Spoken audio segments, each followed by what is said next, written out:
hoy nos encontramos en el contexto que es el 16 de septiembre, el mes de septiembre, eh, que para nosotros significa pensar como un mes de las juventudes, desde el protagonismo de las juventudes a lo largo de la historia.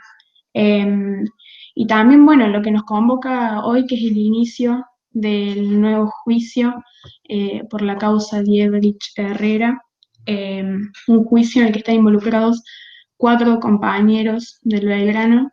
eh, y bueno, eh, la idea era entrevistarlos a ustedes, son egresados del cole, para que nos pudieran contar más o menos sus experiencias, anécdotas, vivencias.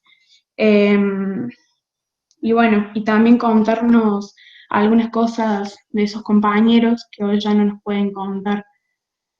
Bueno, si te parece bien, arrancamos. Primero, muchas gracias por participar, por sumarte. Y bueno, como primer pregunta te queríamos preguntar cómo iniciaste tu militancia, a qué edad, más o menos en qué espacios. eh, Bueno, mira, yo ingresé al Manuel Belgrano, fuimos la primera promoción de lo que se conocía el Plan Nuevo, porque hasta esa época la primaria duraba hasta séptimo grado y la universidad propuso hacer una experiencia educativa en la Escuela Superior de Comercio Manuel Belgrano y ingresabas a partir de tener aprobado quinto grado. Inicialmente éramos 4 secciones de 32 personas, después se fueron ampliando la cantidad de secciones.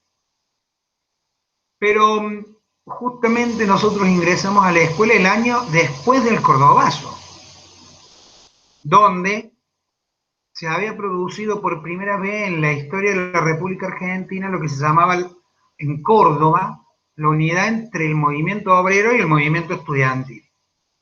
Y nuestra escuela estaba enclavada en medio del barrio Clínicas, donde la gran mayoría de los estudiantes, particularmente de medicina, concurrían al hospital escuela, que era el hospital Clínicas. Por lo tanto, al lado de nuestra escuela todo el tiempo pasaban cosas. Nosotros éramos chicos, teníamos 10, 11 años, 12 a lo sumo algunos. Pero veíamos como nuestros compañeros del plan viejo, más grandes, en muchas oportunidades abrían ellos, en las primeras épocas, las puertas amarillas de esa época, de la entrada al garage, que abajo estaba el taller de cerámica, y para que entraran estudiantes que venían huyendo, que los perseguía la policía desde el hospital de clínica, y los guarnecíamos en el Belgrano. Entonces nos llamó la atención, sin contar que vivíamos entre olor a gas lacrimógeno, porque constantemente se reprimía el movimiento estudiantil que luchaba contra una cuestión muy concreta que sucedía en el país, que era que había una dictadura militar. Yo sé que por ahí para muchos es inexplicable entender que en alguna oportunidad hubo juntas de comandantes, o sea, 3 tipos que decidían por todos, ¿no? Dictaban las leyes. En aquella época, de una manera fundamentalmente proscriptiva, las mayorías populares, con intervención a los sindicatos, con rebaja de sueldos. Y bueno, y particularmente en Córdoba, el movimiento obrero y el movimiento estudiantil reaccionó ante eso, tanto que ya en el año 66 tuvimos el primer estudiante universitario muerto, Santiago Pampillón, en plena avenida Colón. Ese era el ambiente que se respiraba en Córdoba y el ambiente que se respiraba en nuestra escuela, ¿no? Además, apenas ingresamos a la escuela, dentro de las cosas que tenía el plan nuevo, era que nosotros los estudiantes tuviéramos participación en la vida de la escuela. Esto era parte del plan, ¿no? Entonces las autoridades nos proponían crear un club estudiantil, para lo cual debía haber 1 o 2 delegados por curso.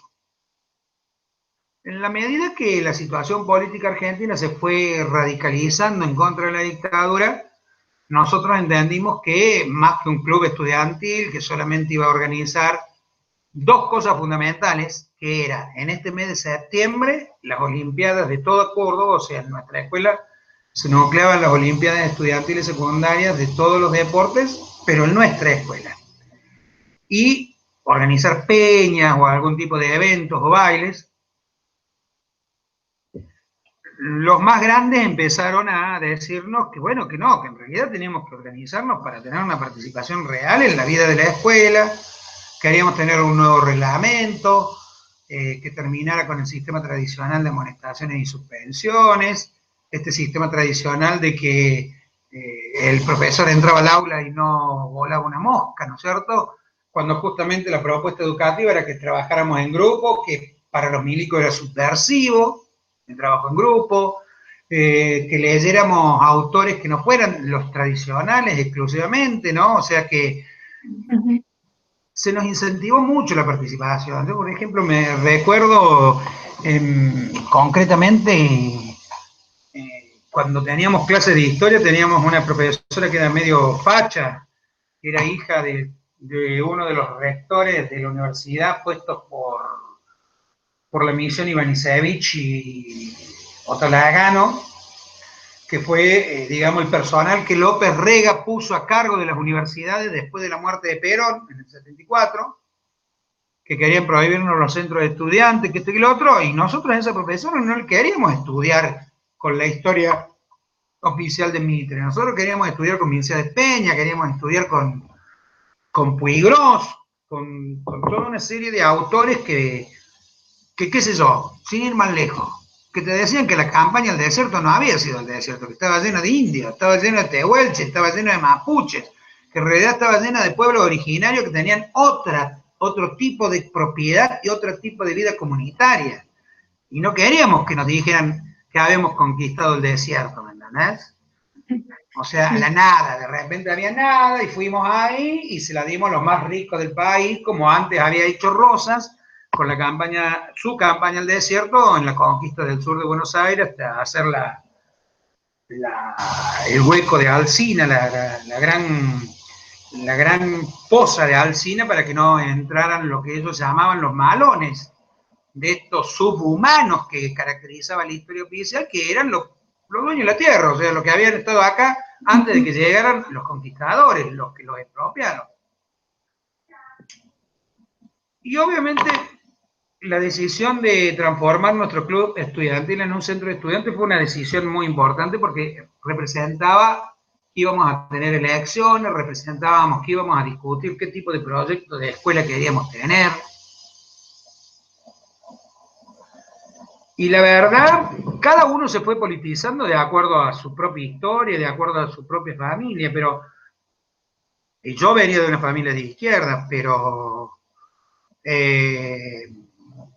como que el proceso fue colectivo y multitudinario. Nosotros en esa época teníamos turno mañana, tarde y noche en el plan viejo, y los que éramos del plan nuevo éramos mañana y tarde. Entonces, por ejemplo, los compañeros mayores nos reprochaban de que nosotros veníamos a quitarle el puesto a los que trabajaban de día y podían estudiar de noche. Entonces, tuvimos que compatibilizar todas esas cosas, porque en la práctica nosotros nunca se nos había ocurrido entrar al Belgrano para hacer eso. Entonces empezamos a defender el turno noche y que quienes trabajaran tuvieran la oportunidad de estudiar. Después empezamos a darnos cuenta de las carencias presupuestarias que tenían nuestros docentes, que ganaban 2 mangos y se pasaban todo el día ahí, y que en vez de darnos material meramente dogmático y burocrático, hacían guías para que nosotros trabajáramos en equipo y pensáramos, porque lo fundamentalmente que se incentivaba era pensar, dar respuesta, no había necesidad de tener respuestas unívocas o ya predeterminadas. La búsqueda era que nosotros pensáramos. Y obviamente esto a los sectores del poder les molestaba, porque que la gente piense, bueno, cuando lo comparás con hoy, vos entendés que después de 30 años de lobotomía de un tipo como Mario Pereira, con el 70% de audiencia todos los días en su radio, Y puedo decir, mi querido general, cuando lo recibe Luciano Benjamín Menéndez, decir pobrecito Pinochet, pero en esa época no sucedía eso. En esa época se nos incentivaban que pensáramos. Y realmente, para los sectores del poder, de verdad, cuya mano de obra sanguinaria eran los militares, esto era realmente subversivo. Que estudiáramos matemática moderna era subversivo, no que estudiáramos con palotes, ¿me entendés? Que pudiéramos en la escuela cuestionar cualquier tema, incluida la existencia o no de Dios, éramos subversivos.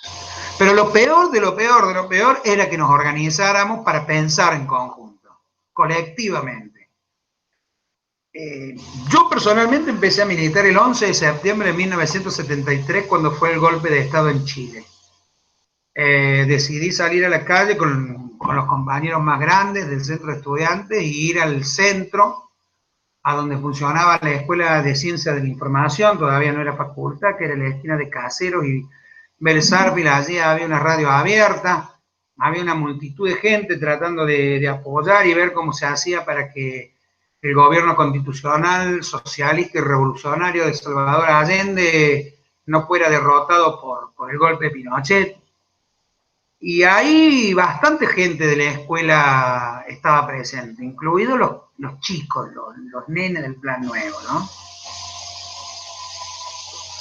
Empezamos a participar en las asambleas, particularmente ya había habido un hito en el año 72, cuando fusilan a presos políticos en Trelew.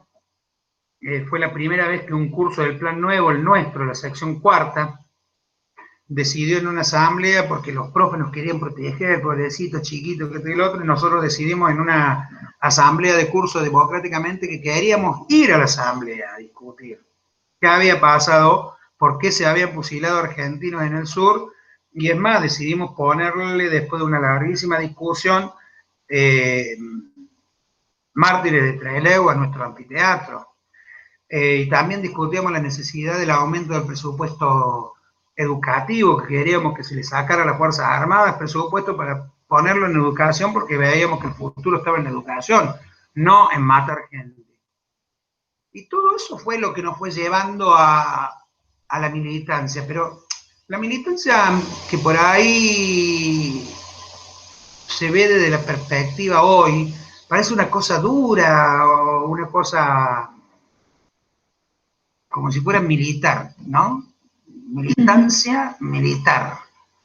Militar, casco, saludo uno, saludo dos. No, militar para nosotros era la vida, ¿no? La gran mayoría de nosotros, qué sé yo era arquero de la selección de handball del Belgrano y jugaba a la Olimpiada, junto con compañeros como Fidel Guerrieri, con Carlos Hoffman, yo con el Chino Garay, con Pablo Schmuckler, hacíamos teatro, ¿no? Estábamos en el elenco estable de teatro que tenía la Cantuca, nuestra profesora de teatro. Hacíamos música, tocábamos la flauta dulce. O sea, la escuela y la particularidad de que íbamos mañana y tarde, era salvo los martes y jueves, era que el centro de nuestra vida era la escuela. Y dentro de ese centro de la vida también era discutir política, también era proyectar un país mejor, también era irnos incorporando a diversas agrupaciones con las que más coincidíamos, ¿no? Y entonces la militancia y la amistad también era una cosa que coincidía, y el amor también era una cosa que coincidía, ¿no? Como para que ustedes entiendan qué fue la militancia para nosotros en el Belgrano. Y para nosotros el Belgrano era una cosa importante, la queríamos mucho, era nuestra vida. Particularmente cuando en el 74 acá hay un golpe policial que derroca al gobierno popular de Obregón Cano y Atilio López, hay como una pequeña etapa de transición, y luego viene, después de la muerte de Juan Domingo Perón particularmente, viene una intervención, un milico de la Fuerza Aérea que se llamaba La Cabane, directamente a reprimir. Y junto con él llega a nuestra escuela lo peor de la derecha peronista, que era Rigatuso, Tránsito Rigatuso, y su secretario académico, que se llamaba la Franconi, que de él me acuerdo siempre me acuerdo que tenía un sobre todo tipo camello y debajo un arma. Que en la asamblea, cuando hacemos asambleas, dejaba que se le abriera un poco el sobre todo para que viéramos las armas, porque venían a hablar con nosotros en las asambleas, planteaban ellos su postura, esto en el 74, ¿no? Cuando nos estaban pispeando. Porque todo el 74 nosotros discutimos junto con los profesores, los no docentes y los alumnos, hacer un reglamento nuevo. Y esto significaba que en determinadas horas de clase se paraba y discutíamos el reglamento nuevo. Y con una serie de celadores que después descubrimos que algunos pertenecieron a grupos paramilitares o parapoliciales o de la ultraderecha peronista, nos espiaban, iban tomando nuestros nombres. Y claro, ya en el año 75 la cosa, ellos quisieron cambiar de cuajo la situación. Apenas ingresamos a la escuela, ya no nos dejaban en las horas libres bajar a la cantina, que era el lugar además donde funcionaba el centro de estudiantes. No querían permitirnos hacer nuestras reuniones de delegado y nosotros lo hacíamos lo mismo en la cantina. No querían que nos juntáramos más de 3 personas juntas, porque parecía que eso era peligroso para la escuela. No querían que nos saludáramos con un beso los chicos y las chicas, o entre nosotros, como era normal. Entre nosotros digo, entre varones y entre chicas, o entre lo que fuera.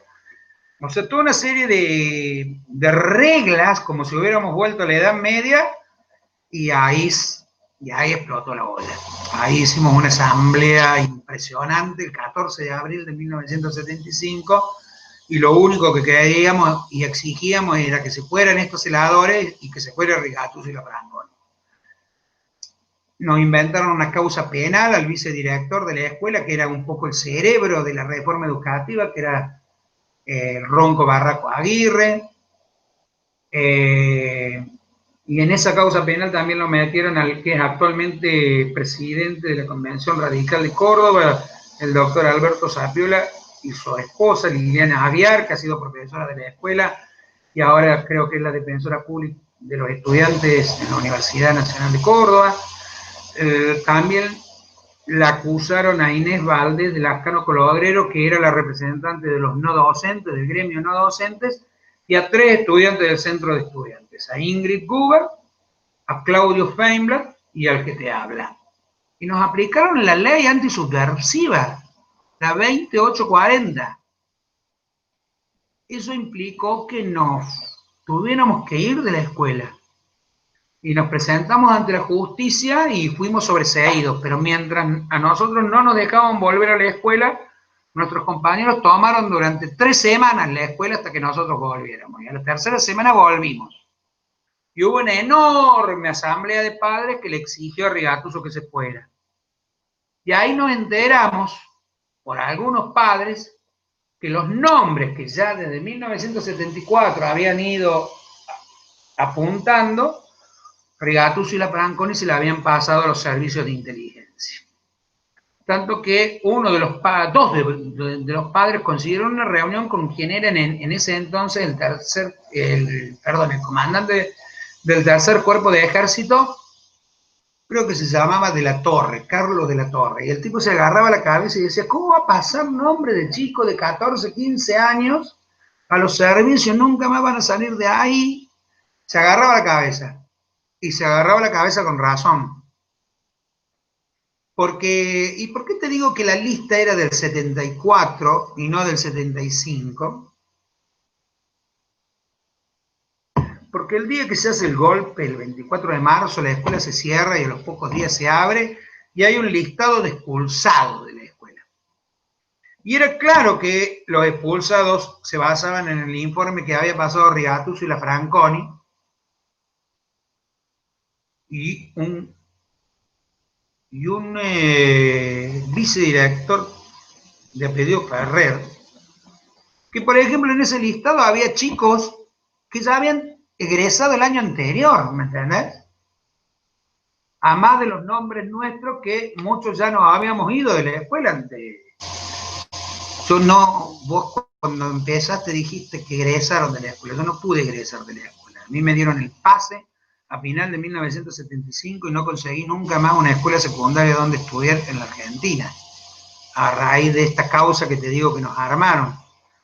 Y bueno, gracias a mi papá yo me pude ir del país y estoy hablando con vos. Otros compañeros no tuvieron esa oportunidad y bueno, como estamos viendo en esta causa, hay dos compañeros del Plan Nuevo, Gustavo Torres, que militaba junto conmigo en la Juventud Guevarista, y el caso de Claudio Román, que militaba en la Unión de Estudiantes Secundarios, que pertenecía a la Juventud Peronista. A mediados del año 76 fueron secuestrados, llevados a La Perla y asesinados, como otros 23 compañeros más que pasaron por la escuela y están desaparecidos o asesinados. Pero hay muchos compañeros más de la escuela que estuvieron en La Perla y sobrevivieron. Uno de ellos, me acuerdo, Alejandro Poleto, que lamentablemente después murió de un ataque al corazón en una de sus mejores etapas de su vida, cuando había logrado salir del campo y se dedicaba a estudiar, creo que agronomía, y uno de sus placeres era la fotografía y el cine, y tuvo un ataque al corazón de las consecuencias de las torturas que había recibido en La Perla. Otra compañera, bueno, a ella no le gusta que demos su apellido, pero que era del Plan Nuevo, que estuvo en La Perla y ha sido testigo esencial para demostrar que los chicos estuvieron en La Perla, que ella los vio hasta el día que la liberaron a ella, el 3 de agosto de 1976. Por ejemplo, Claudio Román estaba en la cuadra de La Perla cuando esta chica fue liberada. Eso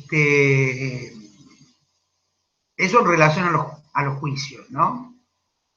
Pero sí, claramente, para el poder, los mismos sectores que hoy ejercen el poder, ¿no?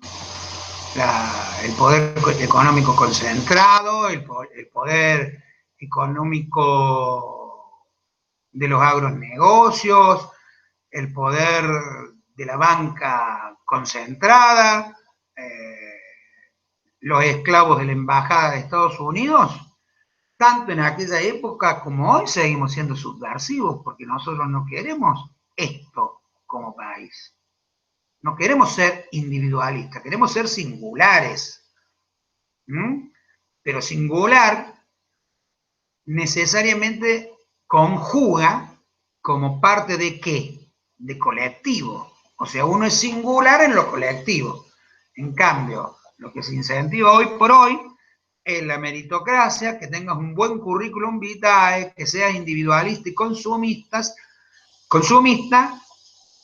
destroces con ese consumo el medio ambiente y pises cabezas en tu carrera sin barreras hacia el éxito. Ese parece ser el único proyecto que tiene la humanidad hoy. Y nosotros peleamos por otro proyecto. Nosotros queríamos un proyecto esencialmente inclusivo, donde las diferencias sociales no fueran tan abrumadoras como son hoy. Por ejemplo, en un programa de radio que nosotros tenemos, el otro día teníamos el informe de un equipo económico que muestra que el 0,1% de los argentinos tiene 107.500 millones de dólares, del cual el 66% está en el extranjero y el 33% invertido acá. Sin embargo, el decil más bajo tenemos el 63% de los niños con hambre en la Argentina. Nosotros no queríamos esta Argentina, nosotros queríamos una Argentina distinta, una Argentina donde la palabra inclusión, la palabra igualdad de oportunidades, que las únicas diferencias fueran en función de nuestras capacidades, ¿no es cierto? Y que la diferencia entre el más rico y el más pobre fuera ínfima, que hubiera un sistema sanitario que nos cubriera a todos, no solo al que los puede pagar, que hubiera un sistema educativo de educación pública, gratuita y estatal para todos, en todo el país, y que todos pudiéramos tener una vivienda digna y que todos pudiéramos tener trabajo. Y bueno, ese país fue el que fue derrotado a costa de 30.000 desaparecidos, ¿no? Y en nuestra escuela en particular, que fuera en Córdoba, junto con ciencia de la información, la gente que estaba en lo que en esa época se llamaba trabajo social, particularmente la gente que estaba en arquitectura con el proyecto del taller total, engrosen la lista de desaparecidos de manera enorme en comparación a otras instituciones de otras facultades o de otras escuelas, en el caso de los secundarios, pero también, y como abogado de derechos humanos que soy, habiendo estado en 12 juicios de lesa humanidad en Córdoba, también ver que la gran mayoría de los desaparecidos son delegados de comisiones obreras de base de las distintas fábricas de Córdoba o integrantes de las comisiones directivas de los sindicatos que estaban en contra de la burocracia sindical, porque ¿qué era para nosotros la burocracia sindical? Eran cuando los representantes que supuestamente tenían los obreros representaban los intereses de las patronales ante los trabajadores en vez de representar los intereses de los trabajadores ante las patronales. Fue muy ensañada sobre esos sectores la represión en Córdoba, científica, sistemáticamente planificada, y allí adentro, uno de los lugares, no te puede caber duda, era nuestra escuela, por el altísimo grado de participación y por ciertas características que, como te dije, esa reforma educativa había implantado en nuestras cabezas, desde el que militaba hasta el que no militaba. Esencialmente era pensar, cuestionarse, no dar las cosas por hechas, ¿no? Y bueno, no nos lo perdonaron, de ninguna manera nos lo perdonaron. Sí, me parece muy interesante todo lo que decís y bueno, en esto que decías de las relaciones que se generaron en los espacios de militancia y cómo se combinaban tus intereses más personales, capaz, y las actividades que te interesaban por fuera de la militancia y queríamos saber un poco cómo combinabas tu vida militante con tus otras actividades, tus otros intereses y nada, y sobre tus relaciones tanto dentro como fuera de la militancia. Y bueno, mis primeras novias surgieron allí. Me acuerdo de mi primera novia, los padres no me dejaron que siguiera la relación porque yo militaba y ella no. Mi segunda novia ya militaba junto conmigo. Los amigos de la vida, de esos que pase lo que pase, suceda lo que suceda, siempre van a estar. En mi caso, qué sé yo, el Chino Garay, el Moncho Oviedo, el Bolito Molina, la Alicia Elizalde, la Tere Polatini, mi gran amigo Fidel Guerrieri que está en México. Son mis amigos entrañables, o sea, así no nos veamos, sabemos que estamos, ¿no? Y cada tanto intentamos encontrarnos, juntarnos, comer y libar. Incluso hemos viajado, el año pasado viajamos a México un grupito para estar todos juntos allá. Son amigos para toda la vida, ¿no? Que además, por ejemplo, te puedo poner el ejemplo del Chino, porque con Fidel sí militábamos en la misma organización, el Chino militaba en otra organización, distinta a la nuestra, y sin embargo éramos íntimos amigos, como hasta lo somos hasta el día de hoy, ¿no?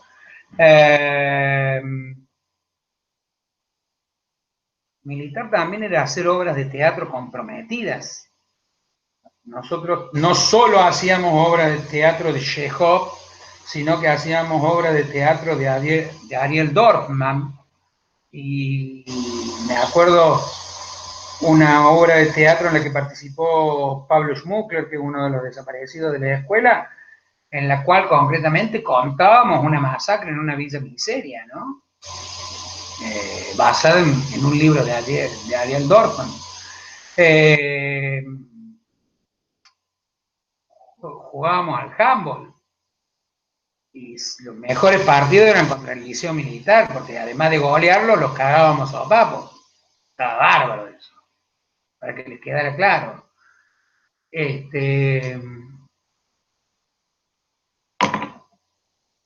Fue muy fuerte.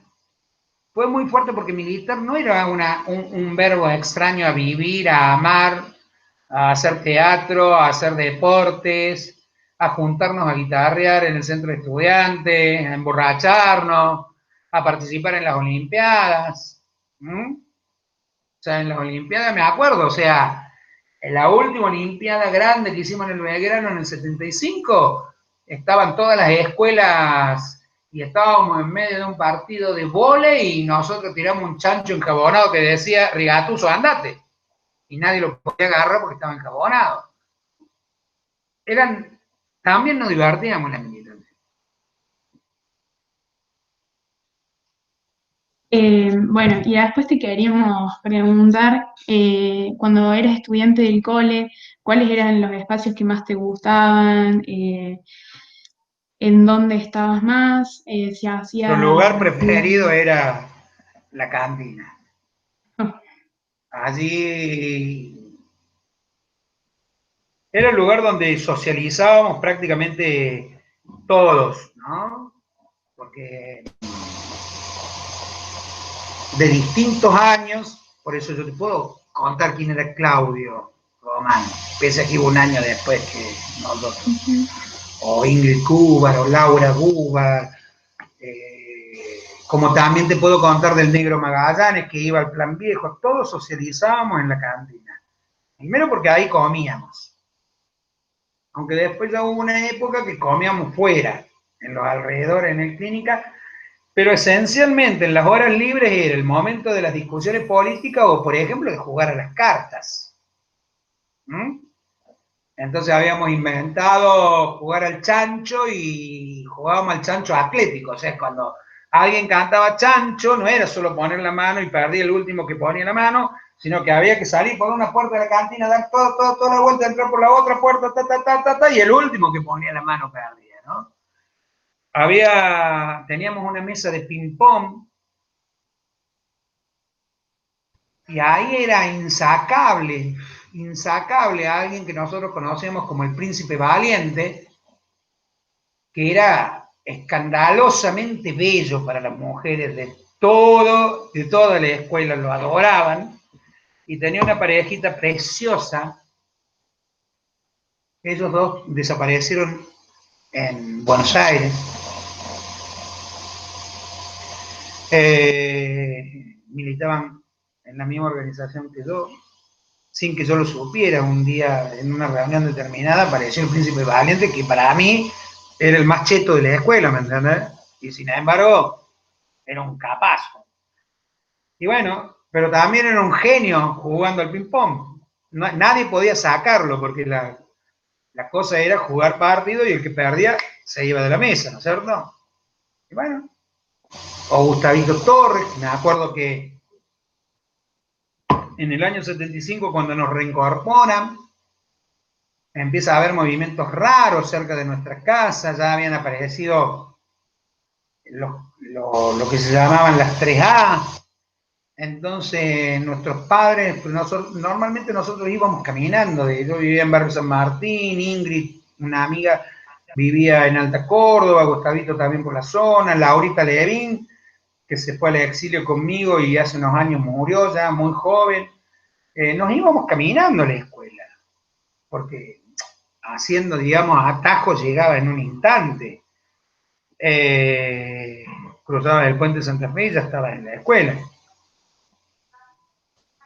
Pero nuestros padres tuvieron que empezar a cuidarnos, entonces la mamá de Ingrid, Norma, nos llevaba a Gustavo Torres, a Laura Levin, a la Ingrid y a mí, y no sé si a alguien más, porque en esa época no había que tener cinturón de seguridad, y en ese Fiat 600 entraba una multitud, y nos llevaba a ella a la mañana, y por ejemplo mi papá nos pasaba a buscar al mediodía y nos traía, o a la tarde cuando salíamos, nos traía a casa. ¿Por qué? Porque existía el peligro que los esbirros de Rigatuso, o como había pasado nuestros nombres a los servicios de inteligencia, nos secuestraran y nos mataran completamente.